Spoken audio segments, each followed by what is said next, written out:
నమస్కారం.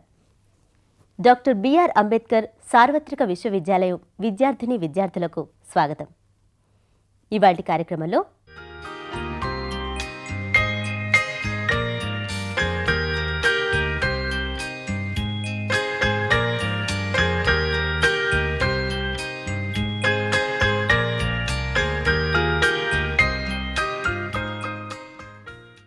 Hello learners, this program is on Pygmalion by George Bernard Shaw. Pygmalion is one of the plays prescribed for study for the students of the undergraduate program in English. It is part of course 1, Major Forms of Literature, wherein you have to study about drama, and Pygmalion is studied as a representative play. Before I begin talking about the play itself and about Shaw, its writer, let me tell you who Pygmalion was. You may wonder what a strange name the writer has given to his play. In fact, he has taken the name from the name of a Greek sculptor. Pygmalion was a very good artisan and had made a beautiful statue. The story goes that the statue was so well made and so beautiful to look at that the sculptor fell in love with it. And Aphrodite, the goddess of love, the Greek goddess of love, who is also called Venus by the Romans, decided to breathe life into the statue. She brought the statue alive so that Pygmalion could marry the lady who was thus created. The name of the lady was Galatea. This is the legend, the Greek legend or the story on which Bernard Shaw has based his play. George Bernard Shaw, the author of this play, has given the name Pygmalion or applied the name Pygmalion to Henry Higgins, the hero of the play. Henry Higgins is a professor of phonetics, and like Pygmalion, he too almost creates a young lady or a beautiful young lady, a fine lady out of a common flower girl. That is the main theme of the story, and as Shaw says, it is a romance in 5 acts. The subtitle of Pygmalion tells us that it is a romance in 5 acts. You may recollect that at the beginning of course 1, in unit 1, we had spoken to you about the elements of drama. There are 6 elements of drama. They are plot, character, theme, diction, music and spectacle. When we look closely at the play Pygmalion, we shall examine it in terms of these 6 elements and the way in which Shaw has represented them in the play. First of all, let us briefly look at the life of Shaw and his contribution to English literature. Shaw is one of the greatest of Irish dramatists who contributed many fine plays to English literature.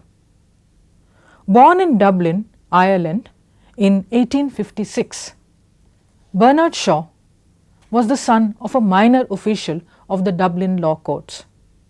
He did not have a happy childhood because his father was a drunkard and did not earn enough to support the family.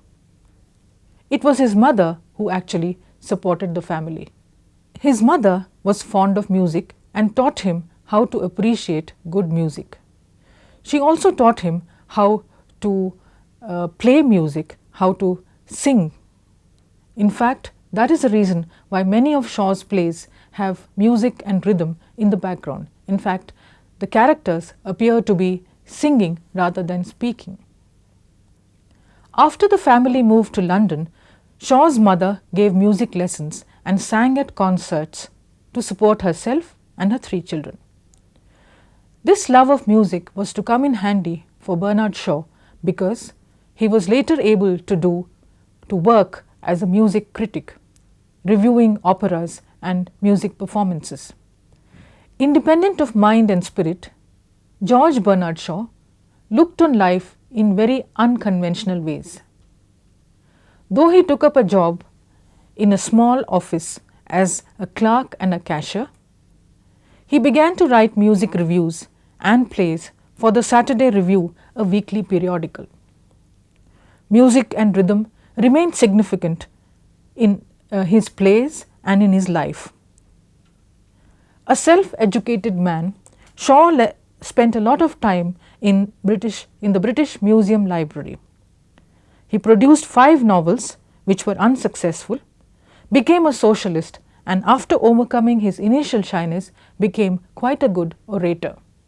He used to speak on platforms and street corners on his views on socialism.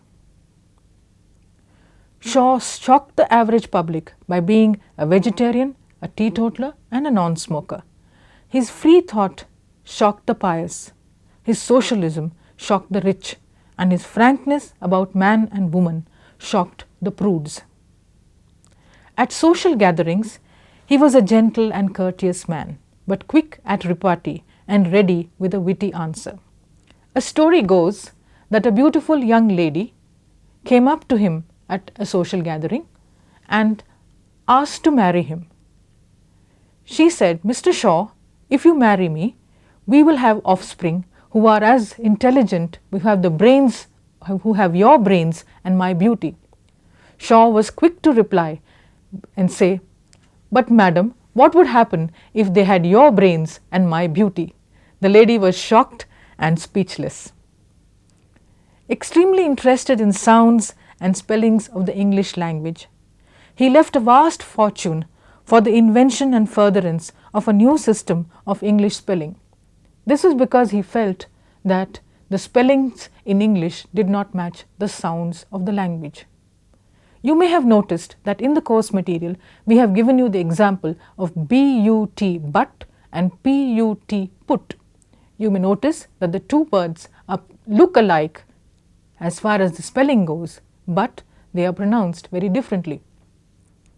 Another story about Shaw goes like this. He came up with a new spelling for the word fish. Instead of spelling it as F-I-S-H, he said we could spell it as G-H-O-T-I. The reason being, if we look at a word like rough, in which R-O-U-G-H, the G-H is pronounced as F, he said we could replace the F of fish with G-H.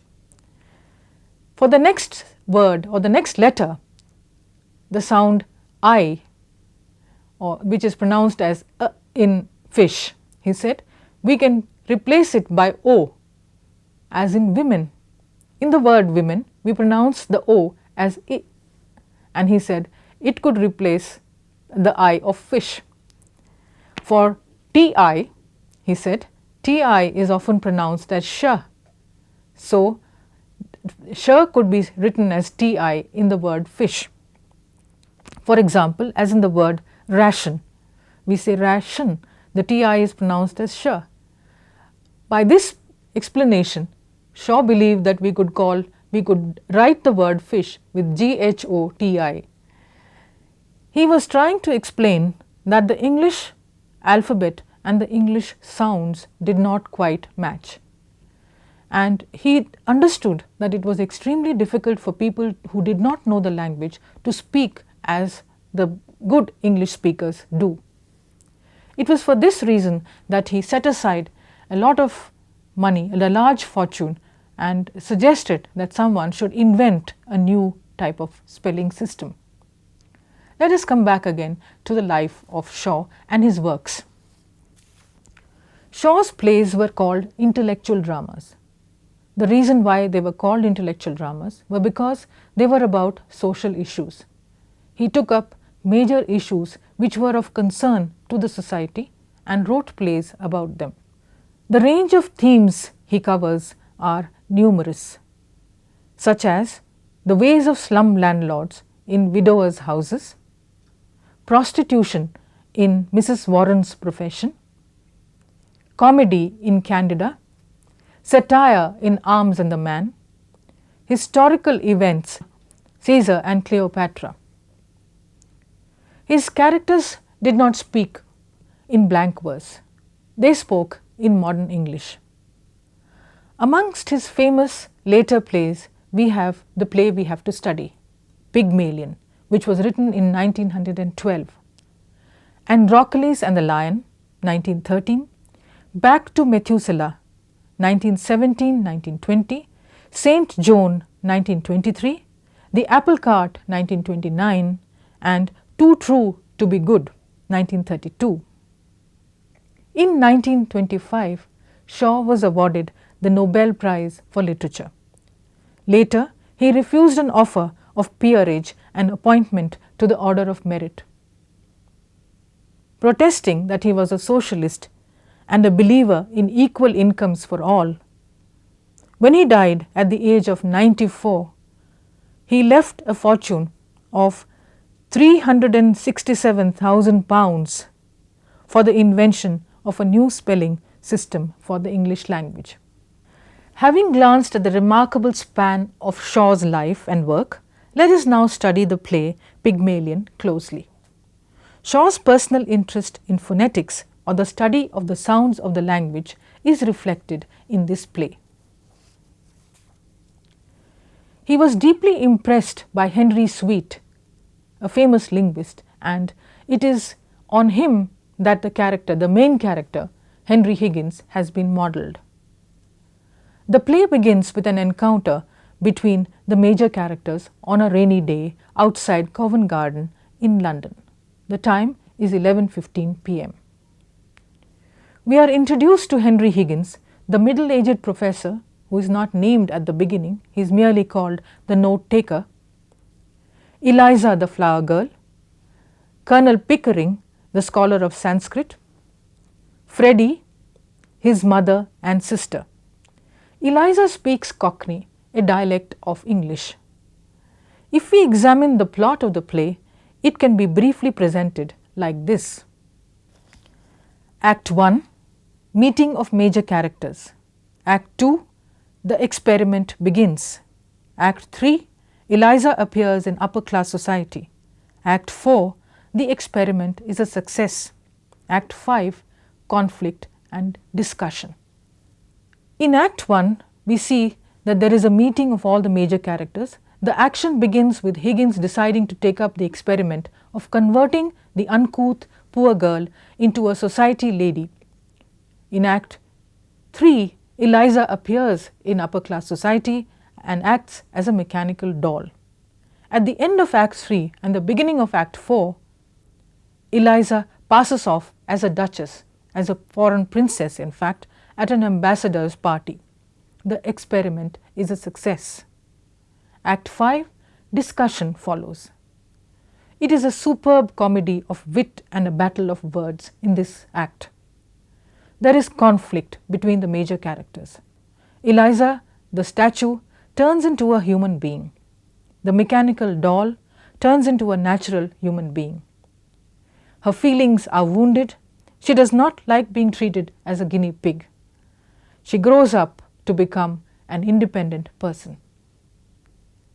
In the climax, Eliza turns the tables on Higgins, for she rises above the system.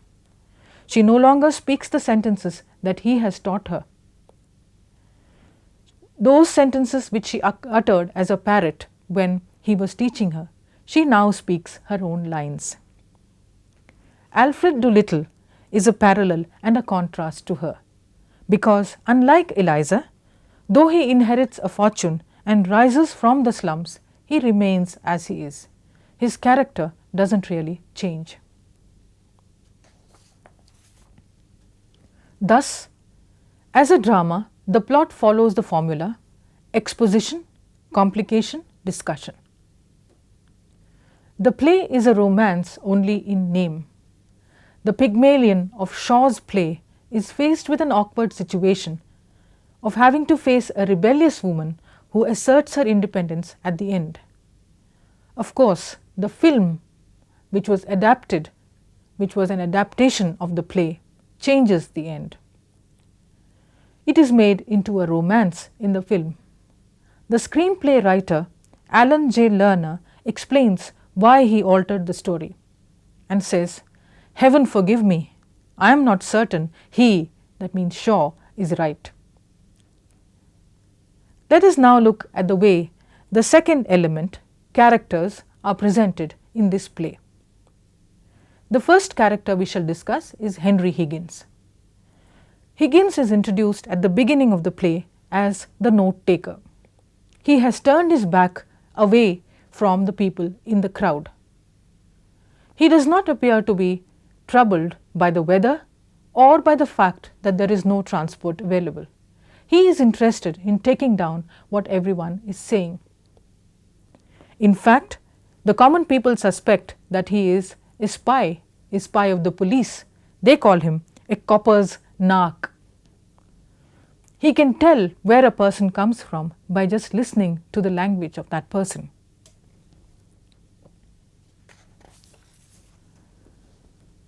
We know that he is an expert in phonetics who is immersed in his subject. In fact, Colonel Pickering, the gentleman in the long overcoat who he speaks to shortly, has come all the way from India to meet him. In the stage directions of Act 2, we see Higgins in the morning. He is, we are told, a robust, energetic man of about 40 or thereabouts. He appears as a kind of bully, forcing people to do what he wants. But he is also frank and genial and is likable. Shaw tells us that he is a confirmed bachelor. He believes that a woman in your life can upset everything. If you let a woman into your life, he says, you find that the woman is driving at one thing and you are driving at another. But for all his rough and tough exterior, Higgins admits finally that he has grown accustomed to having Eliza around, and he will miss her. Now let us look at the character of Eliza. The first impression we get of her is that of a rough, dirty flower girl who shouts, who screams and cries aloud. She speaks Cockney English. She does not open her mouth wide enough, and she seems to mispronounce her vowels. She is perhaps 18, perhaps 20, hardly older, we are told. She wears a sailor hat of black straw. Compared to the ladies who are taking refuge from the rain, she is very dirty and has no ideas about manners or social behavior. The next morning, when she goes to Higgins's house, again we see that she presents herself in an uncouth manner. She is as clean as she can make herself, but she admits later that she hasn't had a bath. She has probably never had a bath at all. She uses her sleeve to wipe her tears, and Higgins has to tell her to use a handkerchief. In fact, he offers his handkerchief to her. Don't mistake the one for the other if you wish to become a lady in a shop, he tells her. Eliza has a keen interest to do well in life. That is the reason why she goes to Higgins's house the next morning. She comes to the house of Higgins in search of the man who promises to teach her good English in 3 months, perhaps 6 months, and make her a fine lady. But she is proud and self-opinionated at the beginning at least.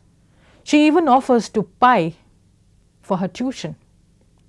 Colonel Pickering and Higgins are amused that she offers a world-famous linguist a shilling. In the course of her lessons in Act 2, while the two men exchange witticisms and jokes, she struggles to achieve what she had planned to. What she had aspired to become is a genteel lady. Higgins scolds her and denies her chocolates. When she makes mistakes, she cries and sobs, but never gives up. Finally, in Act 4, when she is able to pass off as a princess and impress everyone, she too is triumphant.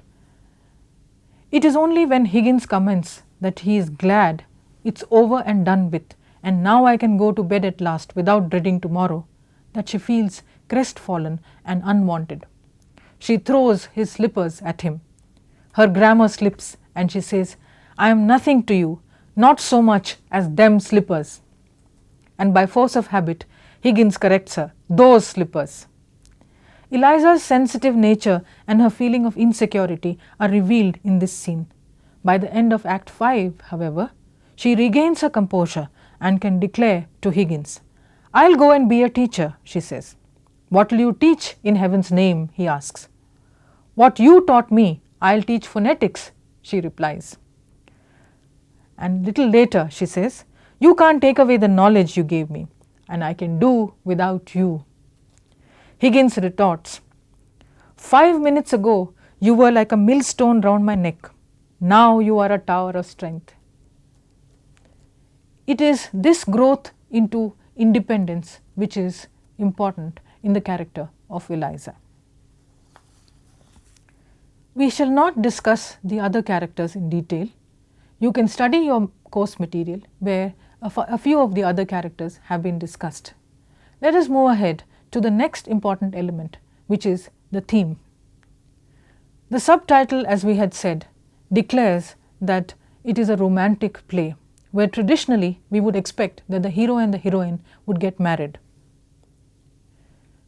But Shaw gives a twist to his story, and at the end of Act 5, instead of having Higgins and Eliza get married, he suggests that it is Freddie who is going to marry Eliza. Freddie is infatuated with Eliza, he finds her extremely interesting and beautiful, and he proposes to her. Eliza decides that she will marry him, and she announces it to Higgins, who says that Freddie is a person who cannot even run an errand for anyone. How would she like being married to him? In fact, the ending is something which does not please the spectators or the readers either. In his attempt to tie up all loose ends, Shaw appears not to have considered that it is not a good match, the match between Freddie and Eliza, and it is a match which does not, a conclusion which does not please the readers. A deeper and stronger theme is the theme of education. Shaw speaks about the education of Eliza and the kind of social purpose, practically a social purpose, which education has, or which the educator has here. In this case, it is Higgins. But Higgins does not appear to think ahead of what will happen to Eliza after she is educated. And these are the questions which he raises and leaves unanswered. What will happen to Eliza after she is educated? She cannot go back to her society, to the society from which she came. She would be a misfit in both the societies, the society which she has come from and the society into which she is trying to move. Where will she go after the experiment is a question which he does not actually think about. There are no clear answers. Shaw doesn't perhaps expect to give them himself. He wants to leave the reader thinking about them. Let us now move ahead to the next important element, that is diction.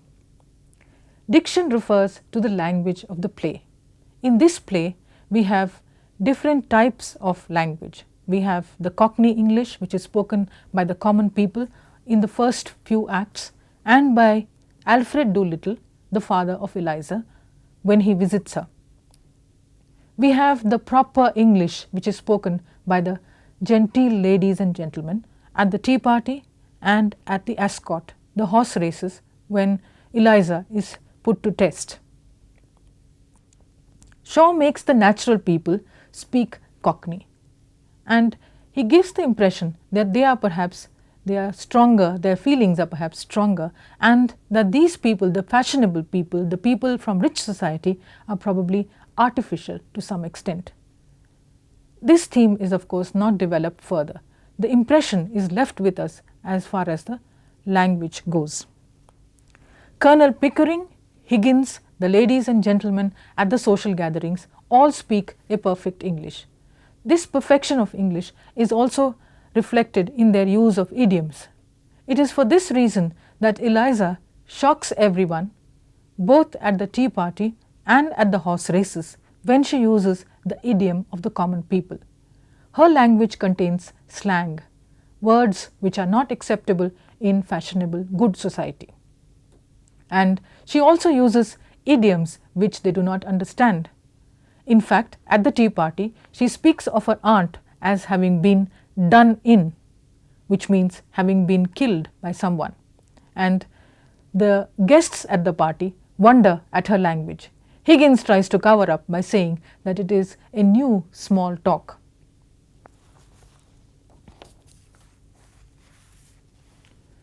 Thus, the real flavour of life in England, life in London at that time, is brought out through the language of the speakers, of the plays, of the characters in the play. Music was an important element in Shaw's plays, we said, and it is just appropriate that when this play was created as a film, when it was adapted and the screenplay for it was written, a number of songs were introduced. In fact, the play became a famous musical film called My Fair Lady. I would like you to listen to a song at this juncture to see how well it could be adapted into a musical. This is a song which Eliza sings as she is learning English. The rain in Spain stays mainly in the plain. I think she's got it. I think she's got it. The rain in Spain stays mainly in the plain. By George, she's got it. By George, she's got it. Now once again, where does it rain? On the plain, on the plain. And where's that soggy plain? Spectacle is the sixth element of drama which we shall discuss now. Significantly, Shaw gives elaborate stage directions. He tries to describe in detail every feature of the scene that is before the spectator while the play is being enacted. Not only does it set the stage for the players to stand in, to act in, it also describes the atmosphere of the scene. It often passes as a comment on the roles of the characters, because if we think of the scene in which Alfred Doolittle is presented, we realize that the scene created also tells us about the characters in the play who are set within that scene. It is therefore stage directions which make the play realistic and produce the desired impact on the readers and the spectators. In this video lesson, we have examined George Bernard Shaw's play Pygmalion as a representative English play. In our discussion, we looked closely at the way in which the 6 elements of drama, plot, character, theme, diction, music and spectacle were presented in Pygmalion. We also looked at the way in which the story was adapted into a popular musical film called My Fair Lady. I am sure you have enjoyed watching this program and would like to reread the play Pygmalion now. ఈ ఉన్నత విద్యా కార్యక్రమాలపై మీ సందేహాలు, సలహాలు, సూచనలు పంపవలసిన చిరునామా director audio visual production and research centre, doctor B R Ambedkar open university, professor G Ramireddy Marg, road number 46, Jubilee Hills, Hyderabad 500033.